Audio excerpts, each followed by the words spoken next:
Hello students, स्वागत है मेरे यूट्यूब चैनल सीधे एजुकेशन हब में।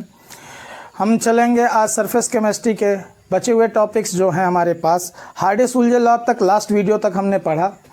अब आज हम कुछ टॉपिक कवर करेंगे जिनमें आएगा कोगुलेशन करना है लायोफिलिक सॉल्ट को, जो एक हमारे लिए डिफ़िकल्ट टास्क है। तो हम कैसे उसे कोगुलेट करेंगे वो जानेंगे। दूसरा, अगर कोई लायोफोबिक सॉल्ट है जो हम जानते हैं कि हाईली अनस्टेबल होता है, छोटी सी गलती उसे अनस्टेबल बना देती है, तो कैसे उसे प्रोटेक्ट करेंगे, प्रोटेक्शन ऑफ कोलाइड। नेक्स्ट हम चलेंगे कि इमल्सन और उनके टाइप्स में, जो थोड़ा बहुत हमने लास्ट वीडियोस में भी और जब टाइप्स पढ़ रहे थे इमल्सन के वहाँ पढ़ा था, और उसमें प्रिंसिपल इमल्सिफाइंग एजेंट क्या यूज़ होते हैं, क्या मेथड्स हैं इमल्सिफिकेशंस की। ठीक है, तो लायोफिलिक सॉल्ट्स की स्टेबिलिटी अगर हम जान जाएं तो उनका कोगुलेशन करना बहुत आसान है।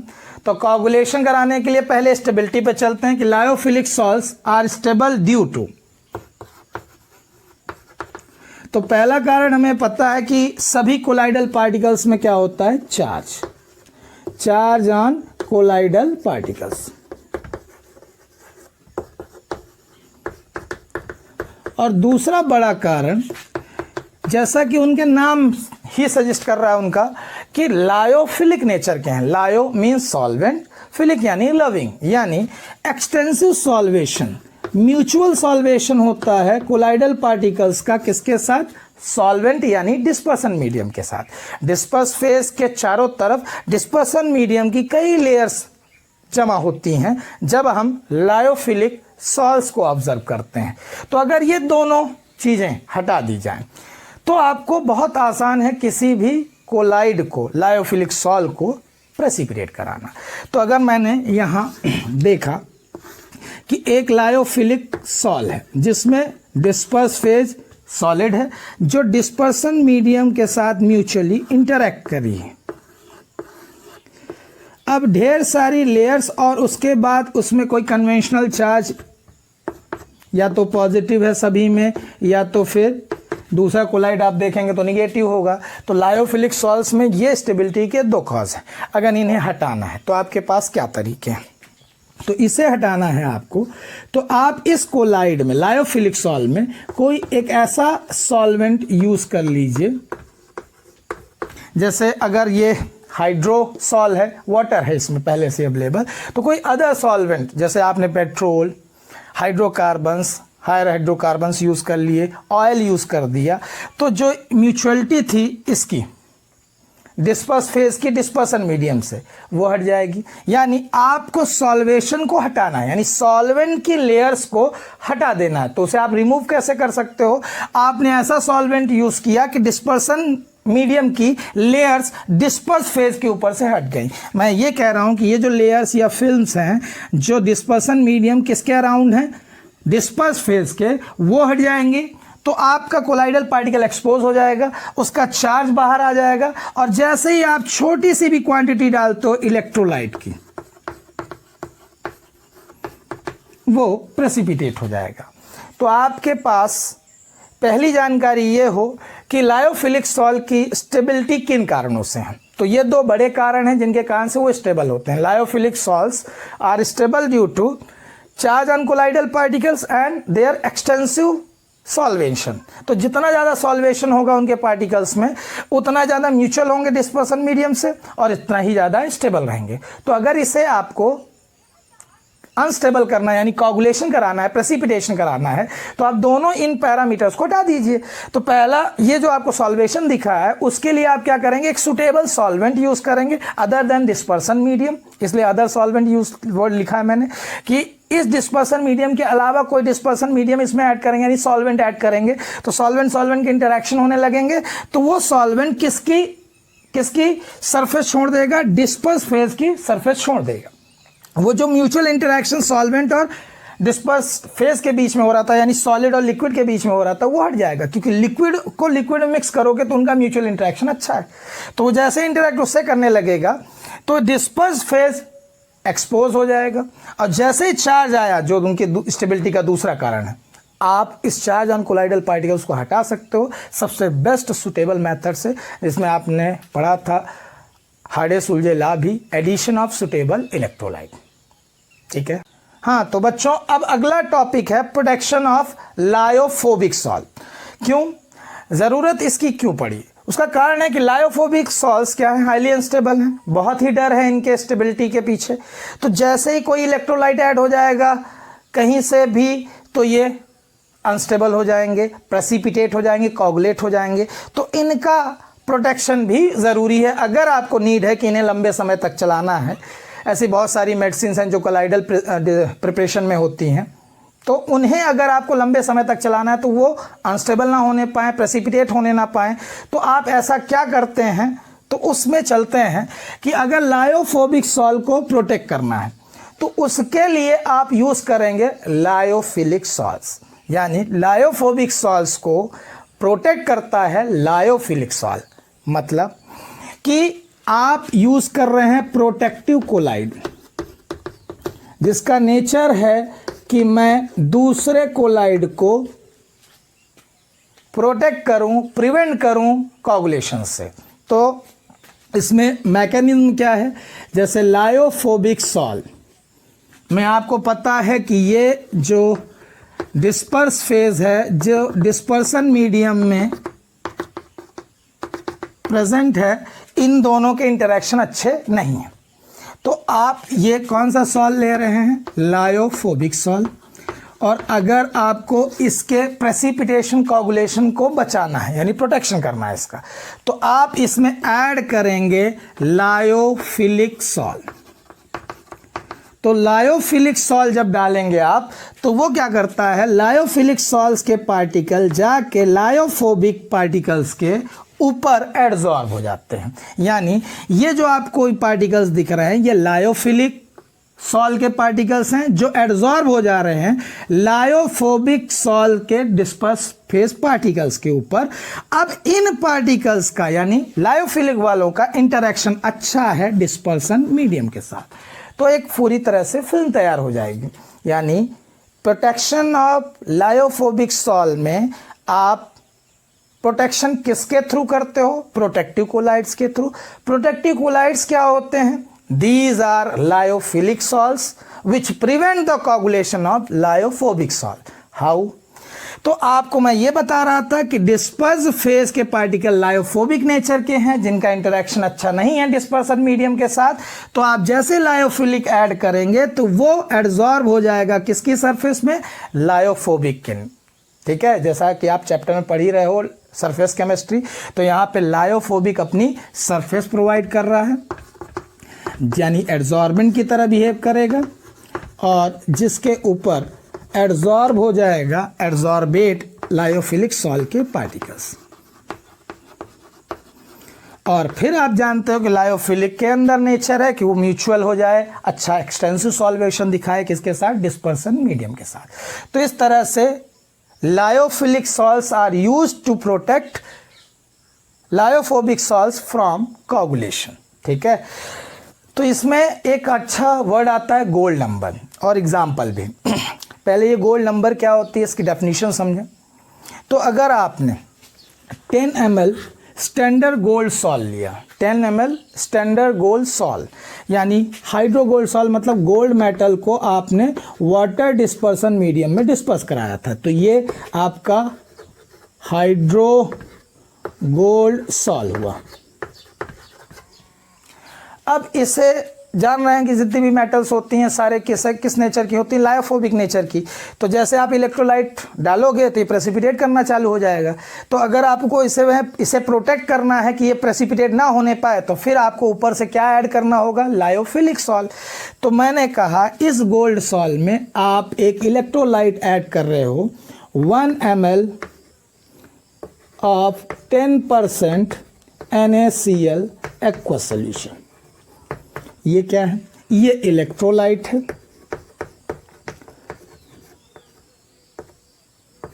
और इस इलेक्ट्रोलाइट को किस में ऐड किया जा रहा है, इस लायोफोबिक सॉल्ट में। ये लायोफोबिक सॉल्ट है। तो हाइड्रो गोल्ड सॉल्ट क्या है, लायोफोबिक सॉल्ट है जिसमें ऐड किया जा रहा है इलेक्ट्रोलाइट, तो इसका प्रेसिपिटेशन स्टार्ट हो जाएगा। अब प्रेसिपिटेशन से बचाना है अगर आपको, तो प्रेसिपिटेशन से बचाना है यानी इसमें ऐड करना पड़ेगा प्रोटेक्टिव कोलाइड। तो इस प्रोटेक्टिव कोलाइड में क्या ऐड करूं? तो आपके पास प्रोटेक्टिव कोलाइड के कई एग्जाम्पल हैं, जैसे गम, जिलेटिन, स्टार्च, जो भी आपको लायोफिलिक नेचर के दिखे थे वो सब आप ऐड कर सकते हो। तो कितना डालना पड़ेगा उन मिलीग्राम्स में जिससे कि ये प्रोटेक्ट हो जाए? ज़्यादा हो गया, आराम समझते हैं। एक लायोफोबिक हाइड्रोगोल्ड सॉल लिया हमने, उसमें इलेक्ट्रोलाइट ऐड किया।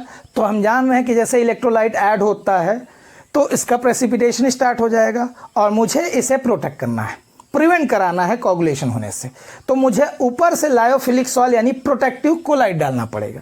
प्रोटेक्टिव कोलाइड के कितने मिलीग्राम्स लग रहे हैं, यही कहलाता है गोल्ड नंबर।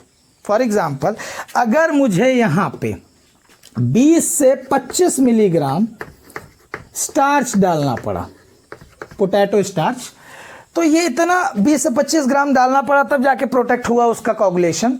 तो ये 20 से 25 स्टार्च का गोल्ड नंबर है। तो gold number is the number of milligrams of protective colloid to be added to prevent coagulation of lyophobic hydrogold sol when 1 ml of 10% NaCl added। जैसे ही 10 ml आप gold salt लेते हो, उसमें 1 ml electrolyte NaCl add करते हो तो उसका प्रेसिपिटेशन होने लगता है। तो कितने मिलीग्राम आपको ऐड करना पड़ रहा है प्रोटेक्टिव कोलाइड कि उसका कोगुलेशन रुक जाए? तो जितने मिलीग्राम आपने डाले हैं वो नंबर ही गोल्ड नंबर कहलाता है। तो अब हमारा नेक्स्ट टॉपिक है इमल्सन। इमल्सन हमने जो सुना था टाइप्स ऑफ कोलाइड्स में, कि इमल्सन एक ऐसा कोलाइड है जिसमें डिस्पर्स फेज और डिस्पर्सन मीडियम दोनों ही लिक्विड हैं, और दोनों में एक शर्त होनी चाहिए, दूसरी कंडीशन जो हमारी है वो इमिसिबल होनी चाहिए, क्योंकि मिसिबल लिक्विड्स हमेशा होमोजेनस मिक्सचर बनाते हैं सॉल्यूशन, और हम पढ़ रहे हैं कोलाइड्स एक heterogeneous mixture. So emulsion is a colloid which contain both disperse phase and dispersion medium are liquids and both are immiscible। तो दो इमिसिबल लिक्विड के बेस्ट एग्जाम्पल आपको पता है, ऑयल और वाटर। तो इसी हिसाब से आपको एग्जाम्पल भी दिए जा रहे हैं या टाइप्स ऑफ इमल्सन अगर पूछा जाए तो बोर्ड का क्वेश्चन जैसे आपको आया कि इमल्सन क्या होते हैं, क्लासीफाई करिए, एग्जाम्पल दीजिए, या किन्हीं के लिए क्या स्पेशल या प्रिंसिपल इमल्सिफाइंग एजेंट यूज़ किए जाते हैं उनकी बात करें। तो इमल्सन एक ऐसा कोलाइड जिसमें डिस्पर्स फेज और डिस्पर्सन मीडियम दोनों ही लिक्विड हैं और दोनों ही इमिसिबल नेचर के हैं। इसके बाद वो दो तरीके के होते हैं, वो डिपेंड करता है, ये है आपकी डिस्पर्स फेज और ये है आपका डिस्पर्सन मीडियम। मतलब ये कि जब आपने बल्क में लिया वाटर यानी डिस्पर्सन मीडियम और उसमें ऑयल जाके डिस्पर्स हुआ, तो ये oil in water type of emulsion बना। ठीक है, तो बल्क में यानी डिस्पर्सन मीडियम क्या है, वाटर, और डिस्पर्स फेज क्या है, ऑयल, तो उसे हमने कहा oil in water type emulsion. जबकि यहाँ पे उल्टा है, यहाँ डिस्पर्सन मीडियम या बल्क में लिया हुआ ऑयल है जो कि डिस्पर्सन मीडियम का रोल प्ले कर रहा है और इसमें वाटर जाके डिस्पर्स हो रहा है। तो यहाँ वाटर जो है वो डिस्पर्स फेज है और डिस्पर्सन मीडियम ऑयल है। एग्जाम्पल आपके सामने दिख रहे हैं, मिल्क और वैनिशिंग क्रीम आपके oil in water type of emulsion है, जबकि बटर और जो क्रीम है वो किस टाइप के इमल्सन हो गए आपके, वाटर इन ऑयल। ये कुछ इमल्सिफाइंग एजेंट है। इमल्सिफाइंग एजेंट क्या होते हैं, मैंने आपसे पहले भी इनका जिक्र किया कि बच्चों ये दोनों जब इमिसिबल हैं तो जैसे दो इमिसिबल लिक्विड को डालोगे तो सेपरेट लेयर बना लेते हैं, ऐसे केस में फिर वो कैसे एक दूसरे के साथ मिक्स हों, तो आप यूज़ करते हो इन किसका, प्रिंसिपल इमल्सिफाइंग एजेंट का। तो ये इमल्सिफाइंग एजेंट क्या करते हैं, जो भी आपकी डिस्पर्स फेज है उसके चारों तरफ एक फिल्म जनरेट करते हैं। तो इमल्सिफाइंग एजेंट कैसे एक्ट करते हैं, वो डिस्पर्स फेज के ड्रॉपलेट्स के अराउंड एक फिल्म या लेयर फॉर्म करते हैं, जो कि इसके साथ भी यानी डिस्पर्स फेज के साथ भी म्यूचुअल होता है उसका एक एंड, और दूसरा एंड दूसरे डिस्पर्सन मीडियम के साथ भी। मतलब मैंने कहा ये डिस्पर्स फेज के पार्टिकल हुए अब उसके चारों ओर जो इमल्सिफाइंग एजेंट की लेयर है वो एक तरफ से डिस्पर्स फेज के साथ भी म्यूचुअल है और दूसरी तरफ से दूसरे एंड से डिस्पर्सन मीडियम के साथ भी म्यूचुअल है। तो डिस्पर्स फेज और डिस्पर्सन मीडियम दोनों से इंटरेक्ट करने के लिए कुछ सोप जैसा स्ट्रक्चर चाहिए। अगर आपने पढ़ा था क्लीनिंग एक्शन ऑफ सोप तो वहाँ मैंने कहा था सोप एक अच्छा इमल्सिफाइंग एजेंट है। जब तक इमल्सन नहीं फॉर्म करता तब तक डर्ट और डस्ट ऑयल है ना कभी भी स्किन या क्लॉथ से नहीं हट सकते हैं। तो इसलिए आपको एग्जाम्पल में भी दिख रहा होगा सोप जितने भी नेचुरल या सिंथेटिक सोप्स हैं सभी इमल्सिफाइंग एजेंट हैं। वो स्पेशली किसके लिए हैं? अगर आपको दिख रहा है ये ऑयल इन वाटर के लिए है और जो आपके वाटर इन ऑयल के लिए हैं वो कुछ ऐसे जो लॉन्ग चेन अल्कोहल्स होंगे। लंबे लंबे फार्मूले आप सिंथेटिक डिटर्जेंट्स के भी याद करेंगे तो वहाँ भी आप पढ़ेंगे, तो इसलिए जाने रहें। कार्बोक्सिलिक एसिड जो लंबे लंबे यानी कई कार्बन 15, 16, 17 कार्बन के जो एसिड्स होते हैं उनके हाइड्रोजन को रिप्लेस करके वहाँ पे कुछ मेटल्स आ जाती हैं। जिंक हो गई हैवी मेटल्स जिनकी डेंसिटी और उनका मॉलिकुलर मास एटॉमिक मास ज़्यादा होता है, उन्हें आप रिप्लेस कराते हैं किससे? हाइड्रोजन से। हाइड्रोजन को रिप्लेस कराते हैं इन मेटल से। लॉन्ग चेन अल्कोहल्स हो गए और लैम्प ब्लैक यानी काजल। ठीक है, तो ये किसके एग्जाम्पल हो गए आपके? Water in oil type of emulsion के लिए इमल्सिफाइंग एजेंट का एग्जाम्पल पूछेगा तो आप ये लिखेंगे, और जब आपसे oil in water type of emulsion के लिए पूछेगा तो ये लिखेंगे। ठीक है, आपसे एक क्वेश्चन और पूछा गया है, व्हाट इज डिमल्सिफिकेशन? बहुत आसान सी प्रोसेस है। इस डिस्पर्स फेज को यानी ऑयल को वाटर से अलग कर दीजिए या वाटर को ऑयल से अलग कर दीजिए, सबसे आसान है। तो ये मेथड कहलाती है डिमल्सिफिकेशन। सेपरेट कर देना यानी इमल्सिफाइंग को हटाइए, इमल्सिफाइंग एजेंट को, और सीधे डिस्पर्स फेज और डिस्पर्सन मीडियम अलग हो जाए, इसे हम कहते हैं डिमल्सिफिकेशन। आसान मेथड है। सेंट्रीफ्यूगेशन आपने सुना है कि जब बटर या क्रीम आपको अलग करना होता है मिल्क से या कर्ड से तो आप क्या करते हैं? सेंट्रीफ्यूज कर देते हैं, चाहे वो चूर्निंग मेथड हो, मथानी जो घर में यूज़ करते हैं हम लोग। तो आप चर्निंग मेथड से क्या कर सकते हैं? सारा का सारा बटर और मिल्क से बटर अलग कर सकते हैं, क्रीम अलग कर सकते हैं। तो 3 मेथड हैं, हीटिंग प्रोलॉन्ग हो जाए, फ्रीजिंग और सेंट्रीफ्यूजिंग। ये कुछ मेथड हैं जो डिमल्सिफिकेशन के लिए यूज होती हैं। डिमल्सिफिकेशन तो प्रिंसिपल डिमल्सिफाइंग एजेंट पूछे तो आप बेहतर सबसे बड़ा एग्जांपल इमल्सिफाइंग मतलब ये सब, और इनको उल्टा करना है तो इलेक्ट्रोलाइट सबसे वेल नोन है। कभी भी इलेक्ट्रोलाइट इस्तेमाल करेंगे कोई ना कोई कोलाइड होगा तो अनस्टेबल ही होगा, तो इलेक्ट्रोलाइट को ऐड करना प्रिंसिपल डिमल्सिफिकेशन के लिए यूज़ है, होता ही है। उसके अलावा ये कुछ मेथड्स हैं जो डिमल्सिफिकेशन में आपकी मदद करेंगे। अब स्टार्ट करते हैं नेक्स्ट टॉपिक अपना, कोलाइड अराउंड अस। अब हमारे पास चैप्टर के लास्ट 2 टॉपिक चलने वाले हैं, कोलाइड अराउंड अस और फिर एप्लीकेशन सीखना है हमको कोलाइड्स का। ठीक है, आसपास हमको क्या क्या कोलाइड्स देखने को मिलते हैं? जैसे आपको याद आए blue colour of the sky, class 10 में भी पढ़ा हमने, 11 में भी आया, टिंडाल इफेक्ट आया इसी चैप्टर में। ऐसे ढेर सारे फिनोमिना जो आपके आसपास दिख रहे हैं वो कैसे कोलाइड से को रिलेट हैं वो हमें अब समझना है। तो जैसे आपसे पूछा गया क्वेश्चन इसी चैप्टर से रिलेटेड है ना, तो बहुत ज़रूरी भी है। Blue colour of the sky के लिए कौन रिस्पॉन्सिबल है? तो जैसा आपने 10th में पढ़ा था कि आपकी एयर एक हेट्रोजिनस मिक्सचर है। अगर उनमें से 4 चीज़ें निकाल दी जाएं, क्या क्या? डर्ट, डस्ट, स्मोक और वाटर वेपर। अगर इन्हें रिमूव कर दिया जाए तो होमोजिनस है हमारा एयर, लेकिन इनकी प्रेजेंस के कारण हेट्रोजिनस है हमारा एयर। तो हेट्रोजिनस मिक्सचर में जब वाइट लाइट सन से आती है तो वो स्कैटर होती है। Due to scattering of light the most scattered colour is blue. तो हमें स्काई कैसा अपीयर होता है? Blue, due to presence of these particles और heterogenous nature of air. Repeat करें, अगर आपसे क्वेश्चन आता है कि explain blue colour of the sky, तो आप बताएंगे कि स्पेक्ट्रम जो आपका वाइट लाइट का है उसमें ब्लू कलर सबसे ज़्यादा स्कैटर होने वाला कलर है, क्योंकि एयर में हेट्रोजिनस पार्टिकल्स जो प्रेजेंट हैं वो हैं डर्ट, डस्ट, स्मोक और वाटर वेपर। नेक्स्ट है कि आपके आसपास फॉग, मिस्ट और रेन जो देखने को मिलते हैं ये कैसे?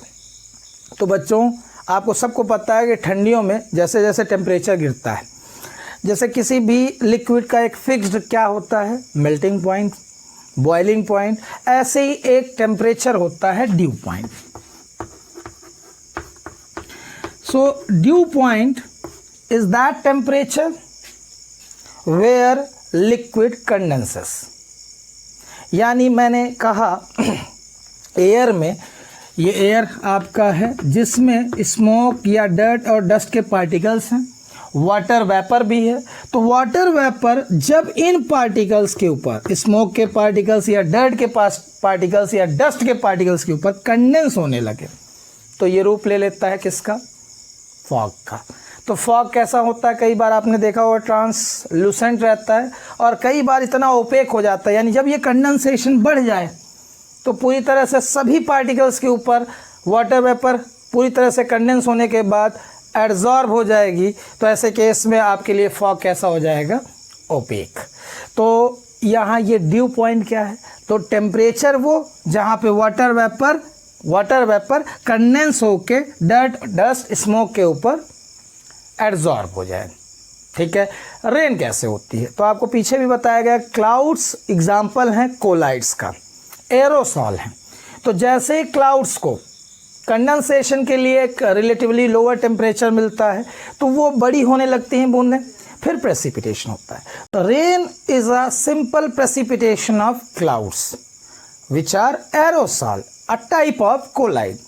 तो क्लाउड प्रेसिपिटेट कैसे होते हैं, जैसे ही अपर एटमॉस्फेयर में रिलेटिवली लोअर टेम्परेचर मिलता है, जो क्लाउड्स की ड्रॉपलेट्स होती हैं वो धीरे धीरे कंडेंस होके और बड़ी होती जाती हैं। जितनी ज़्यादा बड़ी होंगी ग्रेविटी उतना उनके ऊपर असर करेगी। तो प्रेसिपिटेशन जब कोलाइड्स का होता है यानी क्लाउड्स का, तो वो रेन का रूप लेती हैं। इसी कारण से आप आर्टिफिशियल रेन भी करा सकते हो। कैसे, जो क्लाउड्स हैं उनका चार्ज आपको पता हो जाए, उसके ऊपर इलेक्ट्रिफाइड सैंड फेंक दें आप या चार्ज्ड सॉल्ट पार्टिकल्स फेंक दें, तो वो क्लाउड्स प्रेसिपिटेट होंगे और आर्टिफिशियल रेन कर सकते हैं। तो ये यहाँ से नहीं फेंकने से होगा, आप एरोप्लेन से जाएंगे, जेट एरोप्लेन से जाएंगे, इलेक्ट्रिफाइड सैंड फेंकेंगे तो प्रेसिपिटेशन स्टार्ट हो जाएगा, क्योंकि इलेक्ट्रोलाइट जो चार्ज होगा क्लाउड्स के ऊपर उसको डिस्चार्ज कर देंगे। और आपसे मैंने कहा कि सबसे सुटेबल मेथड क्लाउड्स को या कोलाइड्स को प्रेसिपिटेट करने की कौन सी है, एडिशन ऑफ इलेक्ट्रोलाइट। आगे चलते हैं। आपके आसपास ढेर सारे फूड आर्टिकल्स होते हैं, जैसे हलवा खा रहे हैं, मिल्क हो गया, ठीक है, क्रीम है ढेर सारी, बटर आप यूज़ कर रहे हैं, तो ये सब किस में आते हैं, ये आर्टिकल्स सभी फूड आर्टिकल्स किस में आते हैं, कोलाइडल। ठीक है, कोलाइडल नेचर के ही होते हैं।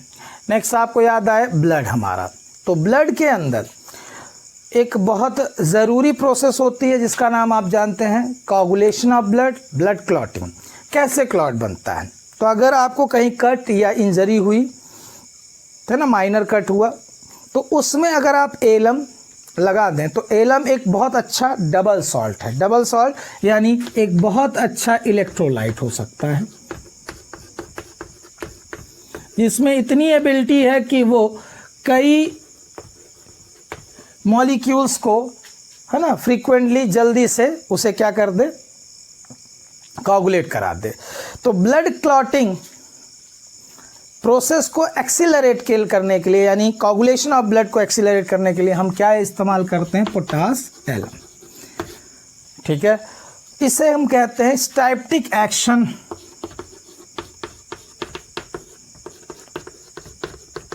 Of alum.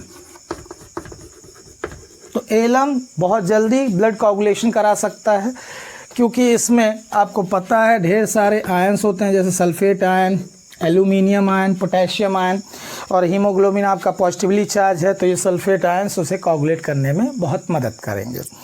सो बच्चों, कोलाइड अराउंड अस का सबसे ज़रूरी टॉपिक है फॉर्मेशन ऑफ डेल्टा, जो सबसे ज़्यादा पूछा गया है। ठीक है, तो इसे अगर आपसे पूछा जाता है तो आप सबको पहले से मालूम है कि हर एक रिवर कहीं ना कहीं किसी न किसी सी या ओशियन में मिक्स होती ही है। तो उस रिवर वाटर का ओशियन में मिक्स होते समय प्रेसिपिटेशन होता है कोलाइड का। कैसे, वहाँ कोगुलेशन कैसे होता है, तो आप देख रहे हैं कि नदी जब फ्लो कर रही है तो ढेर सारे सैंड पार्टिकल्स जो कोलाइडल नेचर के होंगे वो रिवर वाटर के साथ जाएंगे। तो रिवर वाटर में वाटर आपका डिस्पर्सन मीडियम रहेगा और वो सैंड पार्टिकल्स डिस्पर्स फेज की तरह बिहेव करेंगे एट द बैंक, जहाँ पे ये रिवर मिक्स हो रही होगी सी या ओशियन से। वहीं ये ढेर सारे इलेक्ट्रोलाइट्स का भंडार है। तो सी और ओशियन में आप जानते हैं कि ढेर सारे सॉल्ट होते हैं और इनका 75% NaCl ही होता है, यानी बहुत सारे सॉल्ट हैं जो जैसे ही ये सैंड पार्टिकल इनके कांटेक्ट में आएंगे तो इन पार्टिकल्स के ऊपर का चार्ज हट जाएगा, वो सारे पार्टिकल्स एग्रीगेट होने लगेंगे और एग्रीगेट होने के बाद प्रेसिपिटेट होंगे। ठीक है, तो बूंद बूंद से घड़ा भरता है। तो धीरे धीरे ये पार्टिकल्स बड़े होते होते किसका रूप ले लेते हैं? डेल्टा। तो सिंपली डेल्टा का formation at the bank of ocean or sea is precipitation of sand or soil particles। कहाँ प्रेजेंट हैं वो सारे पार्टिकल्स? रिवर वाटर में। इस चैप्टर के लास्ट टॉपिक में चलते हैं जिसका नाम है एप्लीकेशन ऑफ कोलाइड्स। कहाँ इंडस्ट्रीज़ में, कहाँ लैब में, कहाँ अपने डेली लाइफ में हम कोलाइड्स को यूज़ करके, इस्तेमाल करके काम चलाते हैं। तो उनमें से पहला और सबसे इम्पॉर्टेंट टॉपिक जिसमें से क्वेश्चन फिर आए हैं बोर्ड में, और एक वैल्यू बेस्ड क्वेश्चन आया करते थे पहले, जिनसे बहुत बड़ा क्वेश्चन इसमें 4 मार्क्स का आ चुका है। What is electrical precipitation of smoke? या इंडस्ट्रीज़ में धुएं को, स्मोक को क्लियर करने के लिए उसमें से हार्मफुल जो पार्टिकुलेट मैटर है उसे हटाने का क्या तरीका है? तो सभी इंडस्ट्रीज़ में आपको पता है कि स्मोक जो इवैक्यूएट होता है तो वहाँ पे ऊपर चिमनियाँ रहती हैं। चिमनियों में हम लगाते हैं कॉटरल स्मोक प्रेसिपिटेटर। क्या मैकेनिज्म है इसका? स्मोक जैसे ही आता है, स्मोक एक एरोसॉल है जिसमें सॉलिड डिस्पर्स रहता है एयर में। अब उस सॉलिड में डर्ट हो सकती है, डस्ट हो सकता है, आर्सेनिक जैसी इम्प्यूरिटीज़, कार्बन जो अनबर्न्ड रह गया है। तो ये ढेर सारे जो पार्टिकुलेट मैटर हैं, अगर ये स्मोक से हट जाए तो क्लियर हो जाएगा स्मोक, उसमें केवल गैसेस रह जाएंगी। तो इन पार्टिकुलेट मैटर्स को अगर हम नहीं अलग करेंगे तो वो इनहेल होंगी तो ढेर सारी रिस्पायरेटरी डिसीज़ हो सकती हैं।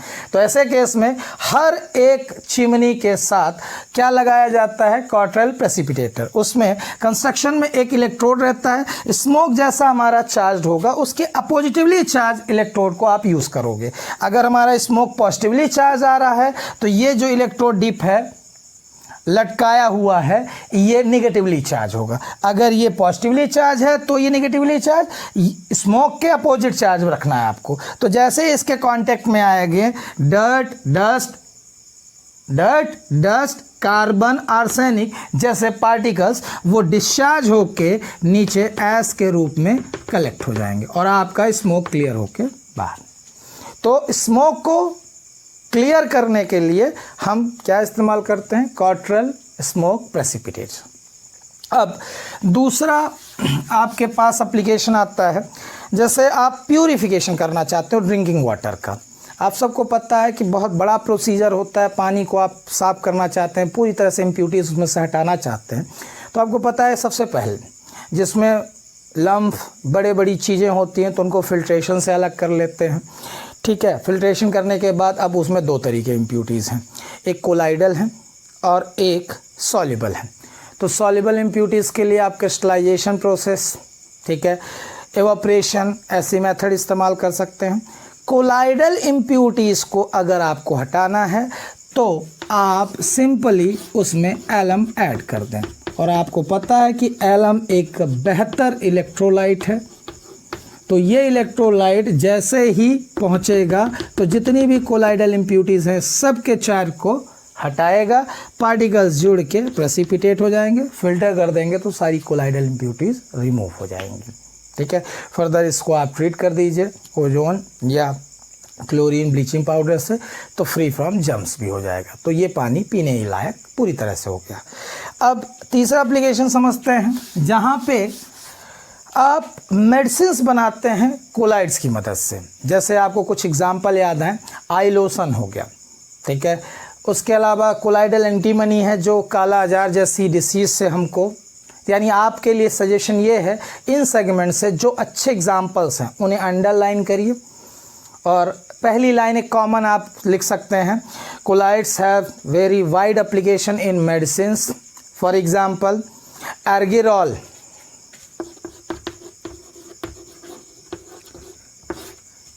जो कि एक सिल्वर सॉल है, सिल्वर गोल्ड समझ रहे हैं, मेटल सॉल जो कि निगेटिवली चार्ज होते हैं, तो ये सिल्वर सॉल है जिसका यूज़ किया जाता है आई लोशन के रूप में।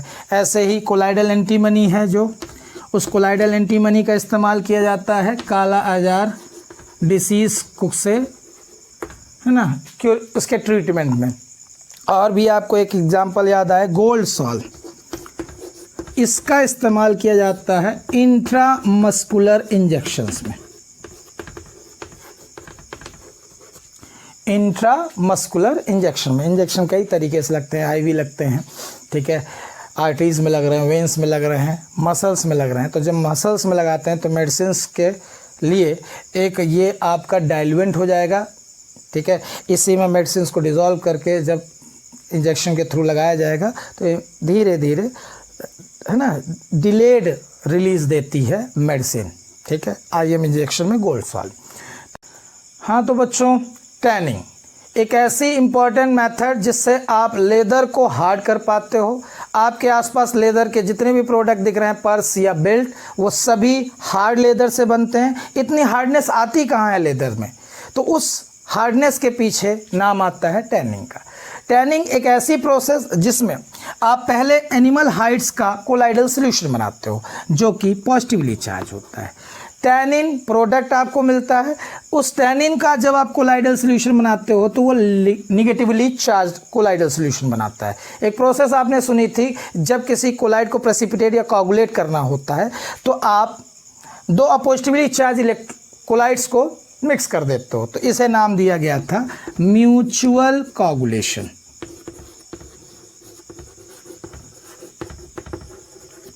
So tanning is a process of hardening of leather to improve physical properties, physical strength, hardening of leather, in which animal hides are positively charged while tannin is negatively charged. Animal hides are soaked into tannin to get hard leather.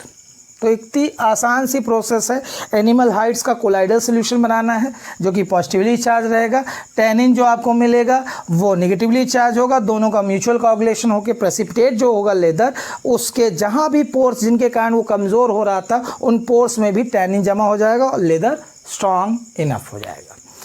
आप tannin नहीं पाते तो इसकी जगह पे chromium salts भी use किए जा सकते हैं। तो ये अवेलेबिलिटी के ऊपर है, अगर आपके पास टैनिन है तो टैनिंग करेंगे, नहीं तो क्रोमियम सॉल्ट्स का यूज़ करके वही काम यानी लेदर का हार्डनिंग कर पाएंगे, ठीक है। टैनिंग के बाद कुछ और भी एप्लीकेशन आपके आसपास आप देखने को पा सकते हैं कोलाइड्स का, जिनमें है क्लीनिंग एक्शन या क्लींसिंग एक्शन ऑफ सोप। इसी चैप्टर में आपने बहुत डिटेल में अप टू 3 मार्क्स का सुना कि एक्शन एक सोप जब करता है तो वो इमल्सिफाइंग एजेंट की तरह काम करता है और इमल्सन क्रिएट करता है, डर्ट और डस्ट ऑयल को वाटर के अंदर डिस्पर्स कर देता है। उसके बाद आते हैं फोटोग्राफिक प्लेट्स या फिल्म्स। तो आपको पता हो कि जो फोटोग्राफिक जो ग्लास प्लेट्स होती हैं उनके ऊपर लाइट सेंसिटिव सिल्वर ब्रोमाइड